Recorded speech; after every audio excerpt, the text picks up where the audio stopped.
You're listening to The Journey to Hope. On today's episode, manager of the Journey Neighbourhood Center, Kevin Birmingham, is sitting down with Rebecca Freer to talk about the immigrant experience. Rebecca is many things in life.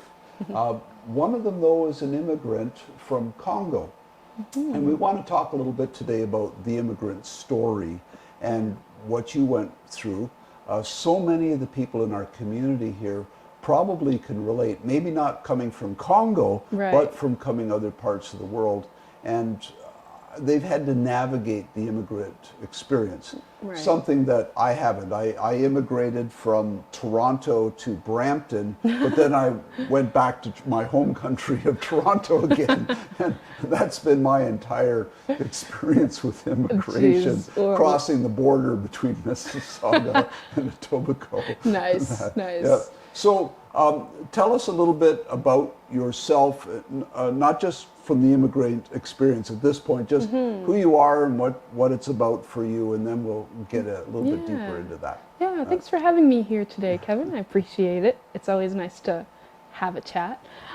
So a little bit about myself is I am originally from Congo, Africa, and I came here with my family when I was about 5 or 4, can't really remember, but somewhere around that. And right now, what I like to do, I like media, communications, video, and just all things communication I really enjoy. That's a little bit about myself. Right now, I'm in Toronto. You're missing a big one. What's a big one? Oh, we just spoke about this, yeah. Oh, my word. My apologies. Your husband. Yes, that's true. I just got married. So yeah, I got married about 2 months ago now. And so that's been really interesting. I was telling Kevin how it's just strange a little bit dealing with the name change. It's never been an issue for me. I always knew that I wanted to take his name, but now realizing that on paper I'm not writing my last name, just his name, it's kind of like a switch in identity, which is interesting. So I'm still trying to maneuver around that. It's interesting as well because I always slaughtered trying to pronounce your name. Oh, everyone did. Yeah, exactly. And I think that's part of many people's immigrant experience. Yes. And the thing about last names is it's so important because it's who you are. And so for me, having the last name Kabiseba, which in my head, it's like, it's not that hard. But I understand that people from here, it's harder for them to say. But I actually miss the experience of letting people know how to pronounce it and then going into the conversation of where I'm from, because that's so important. And I think everyone that have, different last names than like the typical Smith Canadian names, you should definitely always let people know, how to pronounce it. Don't let people mispronounce your name, because that holds such a big identity as an immigrant of representing where you're from, so if someone is mispronouncing your name, just be like, hey, this is actually how you say it, because that brings value to the name and where you're from. Yeah. And as immigrants, it's definitely difficult, especially in school when the substitute teacher is like, oh, so do we have a... They just completely butcher your name. Don't be afraid of correcting people. And then you get teased by whatever version of your name they've given. Oh, yeah. I've gotten so many different variations. Yeah. So tell us a little bit about why your family came to Canada and what that initial experience was. I'm sure there was a little bit of shock. Oh yeah. It was definitely difficult. Like, I was 5, but I still remember a couple things. It's interesting how the mind works. It keeps traumatic like sometimes the traumatic memories are, your subconscious gets rid of them, so you're not freaking out. But there's other memories that were so real that you remember them. And so for me, we left Congo because there was, a war going on and it wasn't safe for us. And I have this memory of just remembering to be on I was on my mom's back. I'm a child of 8, and so here's one of, my mom, 8 of us, and we're just walking away from where we were, and we walked to Angola. and the border of Angola, and then stayed at a refugee camp there. And I remember that part, which is crazy because I was 5. And then from there, we got a nice asylum here. Well, we were able to get refugee status in Canada here. So that was amazing that we did that because we got in right before 9/11 happened. So Okay. I always say that's a God thing right there, because if it had waited after 9/11, they had closed everything down, and immigration wasn't nicely looked upon after all of that and all the racial tension that was going on. And so we got in right before. Why Canada? I'm always intrigued by that because, of course, I was born and raised here, and it's kind of like I would head for something a lot warmer if I'd had a choice. Yeah, so luckily we had an uncle that lived here. Okay. Yeah, okay. so he lived here in I think it was Oshawa. He lived here. Okay. And so we came in, and he basically helped us. Okay. And that was like our connecting point. Yeah. Yeah. Yeah. Now you'd lost your dad, Yeah. so that was all part of the. Yeah, part of the whole experience. It was difficult because when we had left, we were like, okay, we're going to go first, and then you're going to come and meet us. And so we had come to Canada, stayed here. When we came in here, we moved from shelter to shelter, and then the year came where my dad was supposed to meet us back in Canada, and he passed away in Congo. So here we were, 8 children, 1 single mother, working 4 jobs, trying to keep all 8 of us alive. And, at the time, Toronto didn't have really good resources for immigrants at all. They would keep you in contact with like a caseworker and stuff, but there were so many other things that they had to do that they didn't keep in touch with things. Yeah. And so we had to figure out. I'm not sure it's any better, Yeah. It was really bad. And so we had to figure out a lot of things on our own. And luckily we had our uncle here that kind of maneuvered it before. So it was definitely a difficult experience, but I'm grateful that, God was still in that midst. It sounds to me like there was nothing simple or easy about any of this. Walk to Angola border, refugee camp, Canada, dad passes away.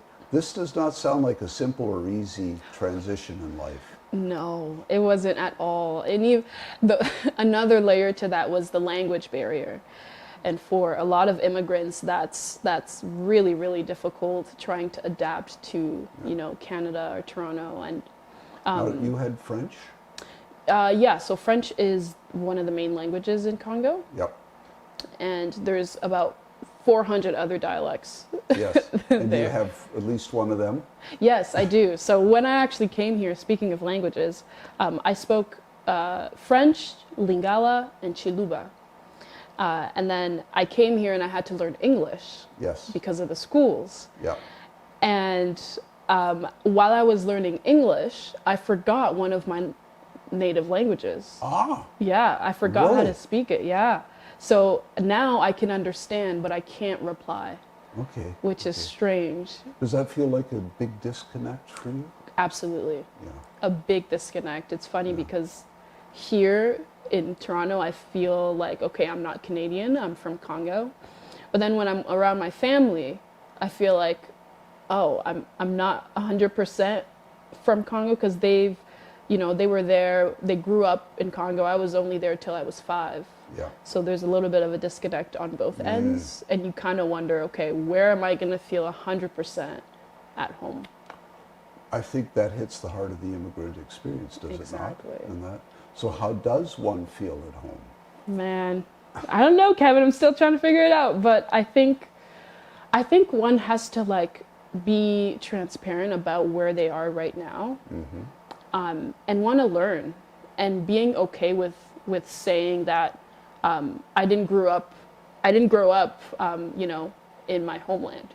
Being okay with saying that, okay, I'm a child of the diaspora,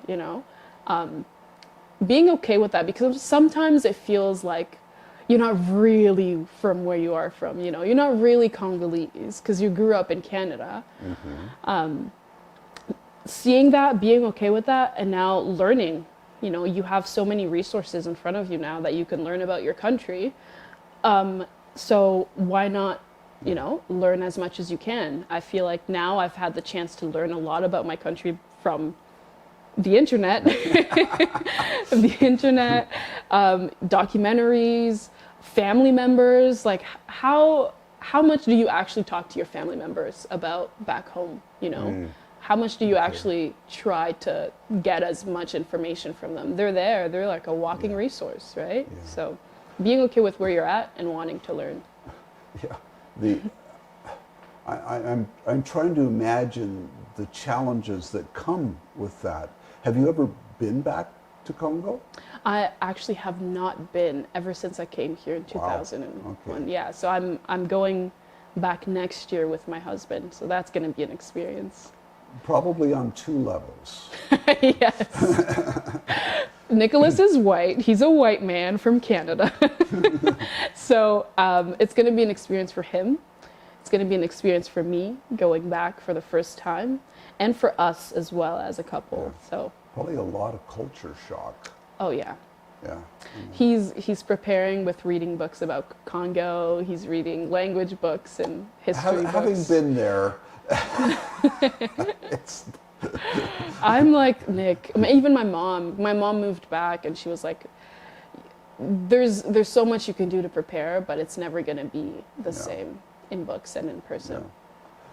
A lot of immigrants who come feel the pressure to anglicize, shall I say, anglicize their name, anglicize their culture, anglicize who and what they are. Have you felt that pressure, and how have you dealt with it? Oh, absolutely. Absolutely. I feel like knowing that sometimes, at least in my case, people wouldn't take you seriously if you didn't sound like you were from Canada, or if you didn't look it.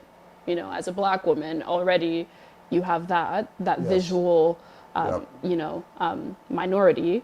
And then how you sound, it's also kind of like, what? I know for me right now, I sound, if people hear me on the phone, they don't think that, you know, I'm from Congo, because I sound very English and stuff. You sound like you're from Scarborough. There you go. So I actually, growing up, had to really tweak my English to make it sound as Canadian, as white as possible. Even with my name, you see that on paper, you're like, yeah, that's a white woman. Well, Rebecca. There you go. And so the pressure to assimilate is so strong, because you already feel out of place, you already feel different, and you don't want to stand out as much as you already are. It's a struggle because you want to appreciate your culture, you know, you want to appreciate where you're from, but you also have that pressure from society, from school, from people around you, that, you know, you're different. And although that's a great thing, society makes you feel like it's not, right? And so it's definitely a struggle. Speaking of society making you feel like it's not, it hasn't always been simple being a young Black woman in Canada. You've run into this. Oh yeah, I can go on. I have stories and stories on days, but yeah, it hasn't been easy. You know, as a visible minority, people treat you differently than they do another white person. And you know, I think the reason why people do that is people are scared of what they don't know, and people want to understand things. And when people can't pinpoint some things, they start to question, but in a negative tone. And so I've had times where I would, you know, show up somewhere and people would assume, again, with my name being Rebecca, that, okay, this is a white woman, and my voice sounding very white, very Canadian. And when I say very white, it doesn't mean that, like, you know, people of color or Black people don't sound proper. And I think some people get into that conversation of making it seem like that's another topic. But another issue? Yes. That's another issue. Yeah. But yeah, so when people see me on paper, I sound like your typical white woman that goes to her office job, and so I show up to a house that I'm trying to rent. The landlord already told me that, the place is yours. We spoke on the phone, confirmed it, and he's like, come and sign the lease today. And I'm like, okay, I'm on my way. We've never seen each other face to face. I was in a desperate situation where I needed an apartment ASAP. I saw the pictures, he showed me videos, and so everything was set. I just had to go and sign the lease. I get there, and I'm showing up in my braids. I got my head wrap on and everything. I knock on the door, and he looks at me through his window, and he's so confused. He's so confused. And then he comes near the door. He doesn't even open it completely. It's just a little crack. And he looks at me and he's like, what are you doing here? Like, who are you? Yeah. And then I'm like, hi, I'm Rebecca. I'm here to sign the lease that we spoke on nearly 40 minutes ago. And he's like, sorry, no, can't give it to you. No, it's not for you. Yeah. And I was there like trying to figure out, wait, was I confused? Did I maybe take it the wrong way that I wasn't supposed to sign? Like, what was going on? And then it clicked in me. I'm like, oh, Yeah. that makes sense. One This look at is you. what it is. He took one look at me Yeah. and he said, no, this is not for you. Yeah. And I was there like, wow, okay. So this is still very real, and it's still very much here. So Yeah. It really, in many ways, goes though beyond the immigrant experience, because you could have been here for generations. exactly. Yeah. Yeah. Yeah. Being a visible minority, Yeah. and that really begs the question: what does it mean to be visible or not visible in our culture? Yeah. I think that goes into the topic of colorism. Mm-hmm. I think that goes into the topic of like Islamophobia, people just, whatever is the standard and how far away you are from the standard is how people are is basically, how people are gonna treat you. Yep. So the far away you are from the standard that they know, Yeah. the more likely you are to experience. Yeah.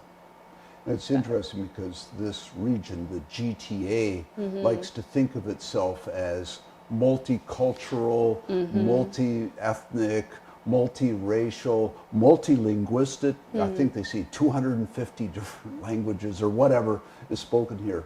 Yet, Yeah. Yeah. there's another reality. Yeah. So, I'm going to put you on the spot here. If Sure. you were going to offer, from your experience as a visible minority woman, black immigrant, Yeah. I think I covered it all. Got all of those. I mean, sorry, I'm going to pontificate here for a moment. Yeah. You are a human being. Thank you. I am. I mean, seriously, folks, we are human beings. And Yeah. while I'm old and white, and Rebecca is young and black, I'm male and she's female, we both share so much in common. And yet, our society refuses to accept that. Yeah. You know? Yeah. Sometimes you have to sit in that reality, eh? Like sometimes Yeah. you have to repeat it to yourself and be like, wow, this is really the reality. And yet we miss something. Anyways, back to the question I was asking. As a young black immigrant, woman, and that, what would you say to others who are going through that, maybe are very fresh in the immigrant experience? The people of our community, so many of them have come from South Asia somewhere, or from the Caribbean, or Africa, or even Portugal. We have a large Portuguese population. What do you say to someone who is navigating that immigrant experience, especially those who are visible minorities, though in Brampton, I think I'm the visible minority nowadays. But anyways. Yeah, I would say basically hold on to your culture, hold on to who you are, hold on to where you're from, because what like we were talking about, it's so easy to feel like you have to assimilate. It's so easy to feel like you have to blend in. Don't, because if you do that, you're losing a part of yourself. You're losing, a core part of who you are and what makes you you. Hold on to your culture. Hold on to your food. Hold on to your music. Yes, the food. The food. If there's no other reason to celebrate our internationalness, I'm getting passionate here. It's the food. Trust me. It's amazing. I had Venezuelan food the other day. Oh, my word. Sorry. Okay, go on. Hold on to that. Yes. Hold on to your food. Hold on to your culture. Hold on to your traditional clothes. Hold on to your music, your language.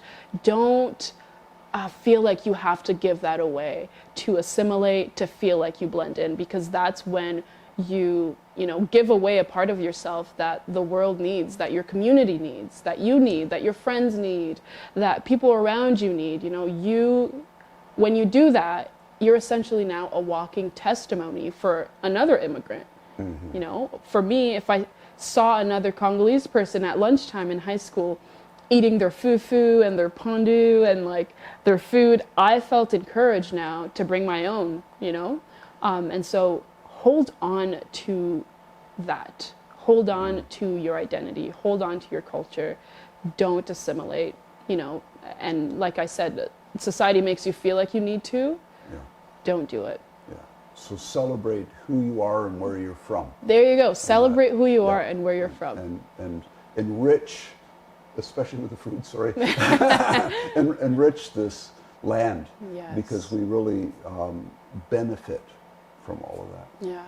Rebecca, thank you so much. This has been a pleasure. Thank you. I mean, I got to know a little bit more about you, and I appreciate that. And I would encourage all of you just to tune into our podcasts. There will be more. Yes. Listen to the wisdom that this young woman brings to us, and enjoy the rest of your day.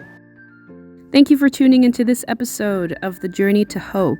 Our continual goal is to give our community a voice, so make sure you subscribe, like, and share this episode as we wait on next week's episode for a story of transformation.